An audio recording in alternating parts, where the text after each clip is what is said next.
Saludos a todos, bienvenidos a este nuevo curso acerca de la administración pública en México.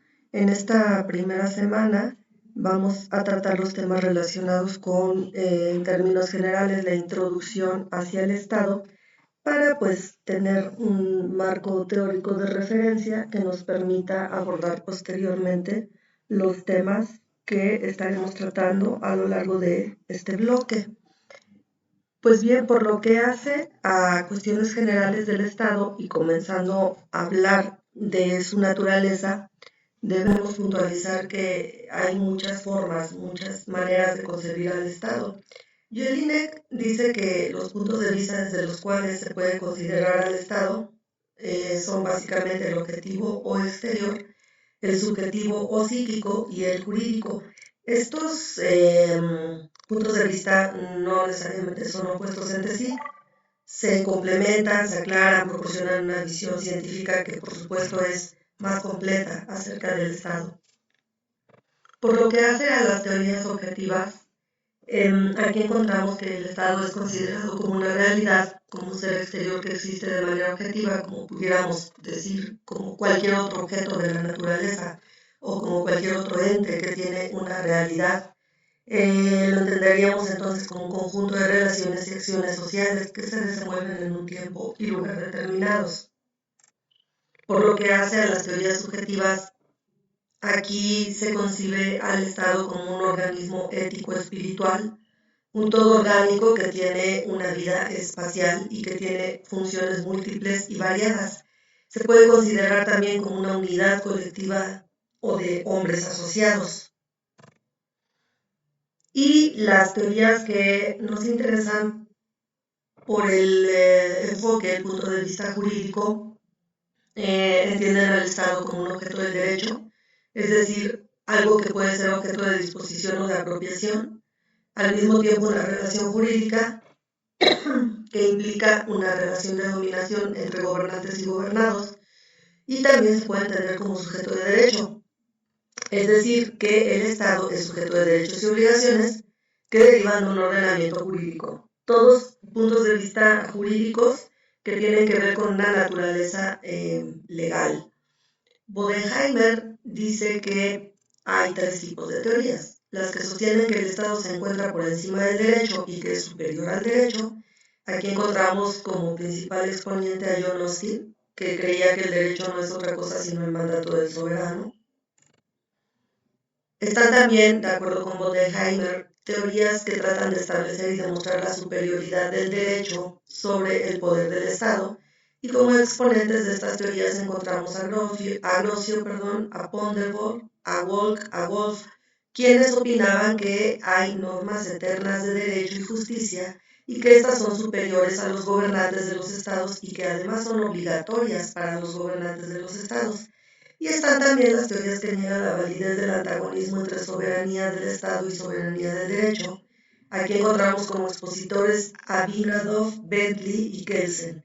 Kelsen opinaba que el derecho y el Estado son idénticos porque todo acto de Estado es al mismo tiempo un acto jurídico y que toda definición de Estado es también una definición del derecho. Un significado más preciso de la palabra Estado se comienza a perfilar cuando se emplea para designar una organización política de la sociedad, es decir, la manera de ser de la sociedad o la manera de estar constituida una sociedad. Aquí entonces podemos estudiar la naturaleza del Estado en dos aspectos, en su aspecto formal y en su aspecto material. En su aspecto formal se refiere a su estructura y a sus componentes y lo entendemos como una universalidad. Y en su aspecto material se refiere a su contenido, es decir, a los datos reales que conforman su esencia.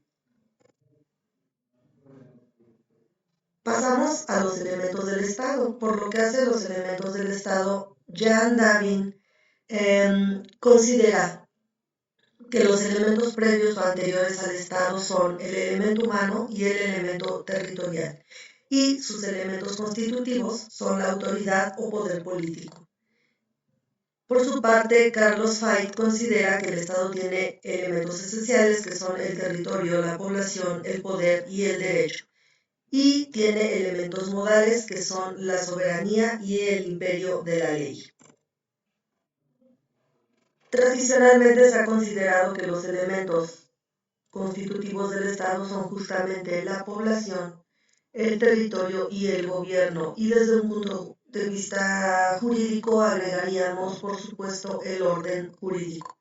Por lo que hace al primer elemento que algunos consideran que es el más importante y que se refiere precisamente a la sociedad humana, es decir, el elemento humano, se requiere que esta sociedad se encuentre establecida permanentemente en un territorio que además esté regida por un poder soberano, que se regule por un ordenamiento jurídico y su objeto es realizar los valores individuales y sociales de la persona humana que también se conocen como público tempo.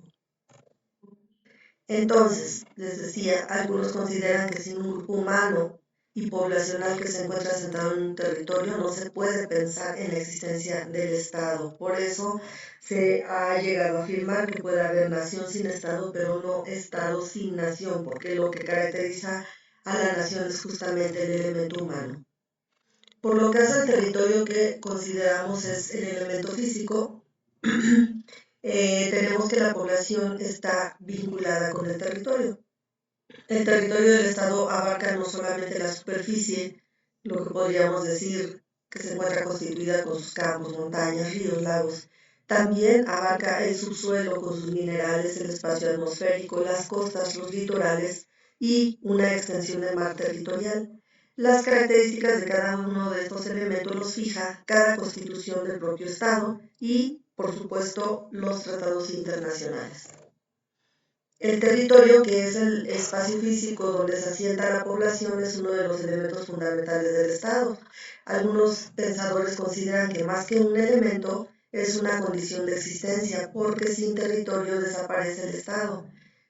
Sin embargo, bueno, se ha considerado que si el territorio fuera la única condición de existencia del Estado, en cualquier territorio se podría cumplir la condición para establecer un Estado en particular, pero esto no parece ser así, ya que la relación entre Estado y territorio por lo común es estable y es específica, es decir, el territorio se convierte en elemento de cada Estado, no cualquier territorio, sino un territorio determinado.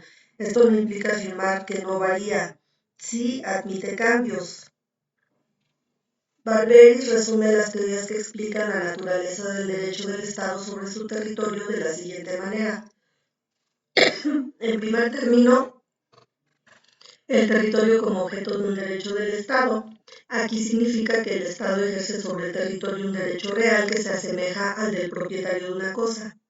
Segundo, el territorio como espacio, dentro del cual el Estado ejerce su imperio respecto de sus súbditos dentro de un espacio, el cual es precisamente su territorio. Y tercero, el territorio como ámbito de validez espacial del orden jurídico estatal. Aquí el concepto de territorio no se busca en el mundo real, sino en el plano normativo y consiste en el ámbito espacial del poder del Estado, algo así como el espacio o el ámbito espacial sobre el cual el gobierno lanza su poder o abarca su poder. Es en este sentido que observamos que el territorio es un instrumento para el Estado que resulta necesario para la realización de sus funciones y para el cumplimiento de sus fines. El territorio es también fuente de recursos, es ámbito del desarrollo de actividades, es el hábitat de la población y se proyecta como parte del ecosistema terrestre. El territorio es entonces el ámbito espacial que delimita el ejercicio de la competencia por parte del Estado donde se asienta su colectividad. Por lo que hace al elemento formal que es la autoridad, representa un fenómeno análogo al de poder, que es un formalismo hecho institución. El poder precede a la autoridad y esta es la forma legitimada de aquel o su reglamentación práctica. Dicho en otras palabras, la autoridad es el ejercicio institucionalizado del poder y la conduce a hacer una diferencia entre gobernantes y gobernados, entre los que mandan y entre los que obedecen. La autoridad se distingue del poder de la coacción, la fuerza del poder, por un lado, y del liderazgo, la influencia y la persuasión por el otro, gracias precisamente a la legitimidad. Murillo determina que la autoridad implica una serie de supuestos. Tenemos en primer punto una relación de suprasubordinación entre los individuos o los grupos, la expectativa del grupo supraordinado de controlar el comportamiento del subordinado, la vinculación de la expectativa a posiciones sociales relativamente independientes del carácter de sus ocupantes. La posibilidad de obtener obediencia se limita a un contenido específico y no supone un control absoluto sobre el que obedece. La obediencia es sancionada según un sistema de reglas vinculadas a un sistema jurídico o a un sistema de control social extrajurídico. El poder político o cualquier otro poder no puede ser duraderos si no están legitimados. El título de poder y el ejercicio de poder deben estar unidos uno con el otro y además deben estar legitimados. Ninguna fuerza se puede constituir un poder legítimo si no cuenta con ese consenso libre y voluntario de los que se someten a ella. Por lo que hace a los caracteres esenciales del Estado, vamos a destacar que el Estado es una persona moral que tiene por objeto preocuparse por los individuos que la conforman y a su vez vive sometida por el derecho. Aquí la personalidad jurídica es un imperativo ineludible en el Estado. Solamente la personalidad jurídica puede dar de manera satisfactoria la necesidad de unidad y continuar en la actividad estatal. El sometimiento del Estado al derecho, a la superioridad de los fines estatales y la agrupación del propio Estado para que pueda controlar a una población determinada son tres características del Estado que se encuentran estrechamente vinculadas entre sí y no se pueden dar una sin la otra. Cruz Ochoa y Robles consideran que son 4 las características del Estado. Es inalienable porque no se puede delegar, es imprescriptible porque no se pierde con el paso del tiempo, es única, es decir, que no existen otras soberanías, y es indivisible porque no se delega en partes. Las funciones están directamente relacionadas con la división tradicional de los poderes. Según estos mismos autores, esta división tradicional de los poderes, y que seguramente ustedes ya conocen, son la de administrar, la de juzgar y la de legislar, que justamente son las que nos proporcionan las bases para la división de poderes, que en el fondo no es otra cosa más que una división de funciones. Por lo que hace a la facultad de administrar, se entiende como el acto de proveer por medio de decretos y servicios públicos respuestas a las necesidades de la colectividad. La función de juzgar consiste en resolver pacíficamente y conforme a derecho los conflictos de intereses que pueden surgir al interior del Estado, declarando cuál es la norma aplicable. Y la función de legislar es la que tiene por objeto dictar, modificar y revocar las leyes que rigen al país. En el caso de nuestro país, de México, estas tres funciones, que como les comentaba hace un momento, se reflejan en lo que conocemos como división de poderes. Por lo que hace a la función de administrar, corresponde al poder ejecutivo. Por lo que hace a la función de juzgar, corresponde al poder judicial, y la función de legislar corresponde al poder ejecutivo, como ya ustedes lo saben. Bueno, para cerrar esta introducción a conceptos generales del Estado, vamos a mencionar rápidamente cómo es que los estados surgen y se reconocen en el ámbito internacional, y finalmente cómo se disuelven o desaparecen, cuáles son las formas del derecho de gentes que regulan o que de alguna manera norman tanto el surgimiento como el reconocimiento como la extinción de los estados. Por lo que hace el reconocimiento, significa la admisión de un estado dentro de la comunidad de naciones. Tanto la técnica como la práctica llegaron a señalar requerimientos para que el nuevo miembro sea aceptado con igualdad de derechos y obligaciones, y a insistir que solo a través de la aquiescencia del grupo o de la mayoría del grupo, que se debe expresar a través de un acto unilateral, se puede considerar que ha nacido legítimamente un nuevo sujeto internacional.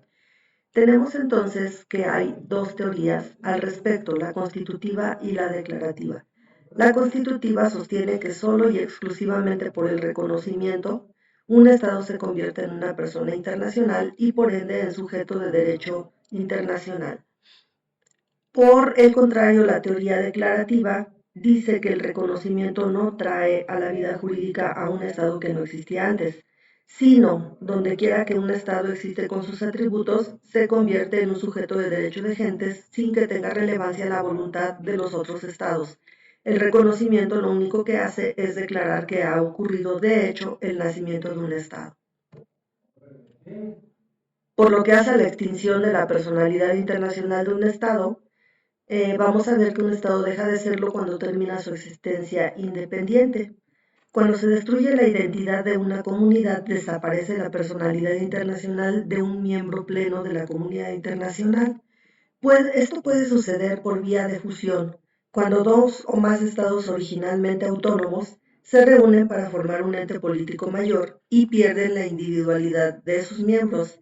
Como ejemplo tenemos el caso de la Confederación Alemana del Rin, que se agregó a Prusia para formar el Imperio Alemán en 1871.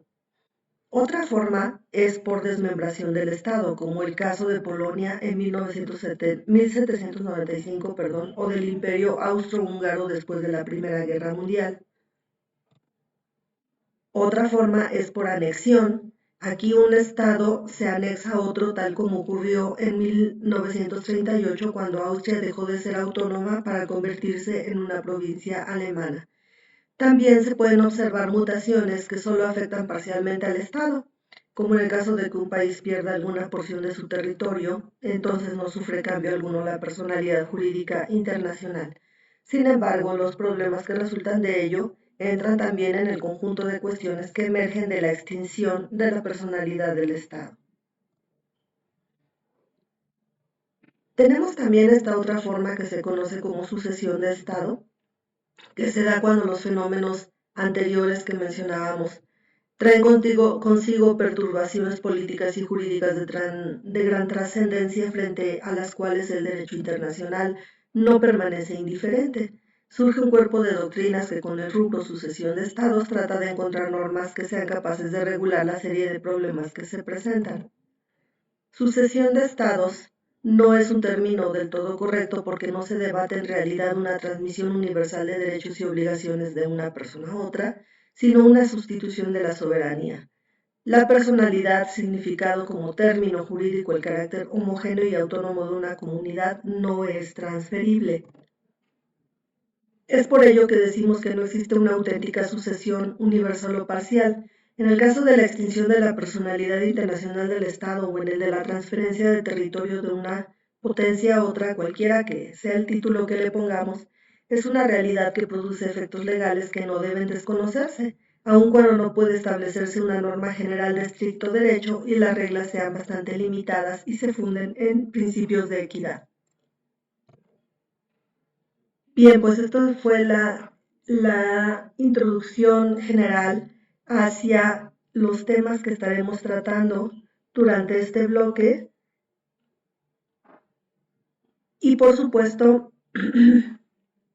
que se discutirán desde un enfoque específico en nuestra primera actividad, que es el foro académico.